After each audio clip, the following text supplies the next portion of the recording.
Hello everyone. Today we will discuss about serum and plasma. Serum is the liquid part of blood after coagulation. It is the liquid part of blood after coagulation. This is the liquid part of blood after coagulation. While plasma is the clear yellowish fluid part of blood. It is the clear yellowish fluid part. We know that blood is composed of formed elements and plasma. Formed elements are about 45% and this plasma is about 55%. Plasma is about 55% of total volume of blood. But volume of serum is less compared to plasma. Volume is less compared to plasma.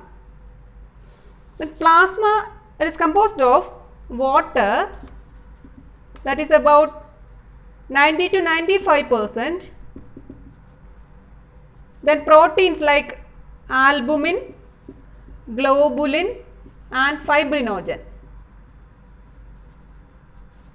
Albumin, globulins and fibrinogen. Then it contains hormones, antibodies, then enzymes. Coming to serum, serum contains water, that is about 90%. Then it contains proteins like albumin, globulins. It does not contain fibrinogen. That is the main difference between this serum and plasma. Serum does not contain fibrinogen. So we can say serum is plasma minus fibrinogen. Then it contains antibodies, hormones, then enzymes, etc. That is the composition of serum and plasma. Then serum can be stored at 2 to 6 degrees centigrade for several days. 2 to 6 degrees centigrade for several days. In the case of plasma, frozen plasma can be stored for up to a year. Frozen plasma can be stored for up to a year. Then both serum and plasma can be separated from whole blood. So next we will see the separation of serum and plasma from whole blood. For collecting serum, the whole blood is allowed to coagulate first. Whole blood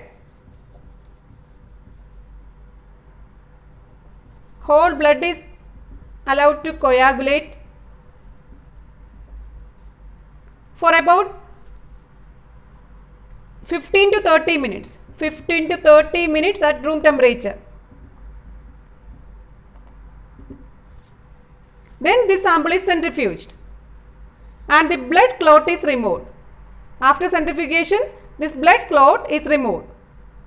The remaining liquid supernatant is called serum. So for collecting serum, the whole blood is allowed to coagulate at room temperature for about 15 to 30 minutes. Then the sample is centrifuged and the blood clot is removed and the remaining liquid supernatant, that is blood serum. For separating this plasma, first we have to add an anticoagulant.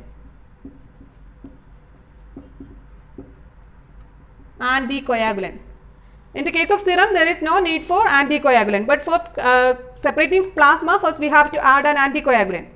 Once the anticoagulant is added, the sample is allowed to centrifuge. Then after the centrifugation, the blood cells and other solid components will fall to the bottom. Blood cells and other solid components will fall to the bottom of the test tube and we can collect the clear plasma from the top layer. This is known as buffy coat, that is made of WBC and platelets, that is about less than 1%, and RBC is 45% and plasma it is about 55%. For separating plasma, first we have to add an anticoagulant. Once the anticoagulant is added, the sample is allowed to centrifuge. The blood cells and other solid components will fall to the bottom and we can collect plasma from the top layer. That is the separation of serum and plasma from whole blood. Then coming to density of serum is about 1.024 gram per ml. In the case of plasma, density is about 1.025 gram per ml. Then the study of serum is known as serology. Here, plasmapheresis. It is a medical therapy that involves blood plasma extraction and treatment. Plasmapheresis is a medical therapy that involves blood plasma extraction and treatment. So let's see the medical uses of this serum and plasma.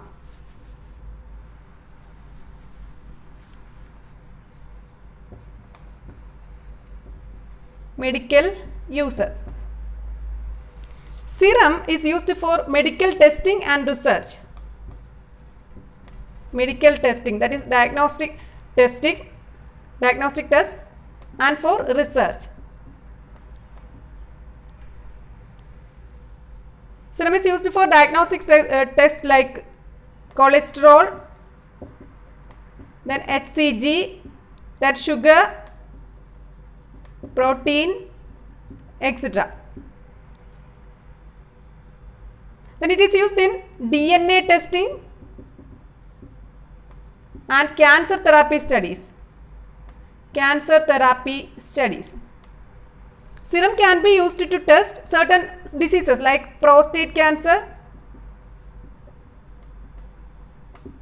and hepatitis. So, serum is used for medical testing and research. Serum is used for diagnostic tests like cholesterol, HCG, sugar, protein, etc. It is used in DNA testing and cancer therapy studies. It can be used to test certain diseases like prostate cancer and hepatitis. Then animal sera are used as anti-venom and antitoxins, and for vaccinations these animal seras are used. Then coming to the medical uses of plasma, plasma can be used to people suffering from burns, shock, then trauma, then in cases of severe blood loss,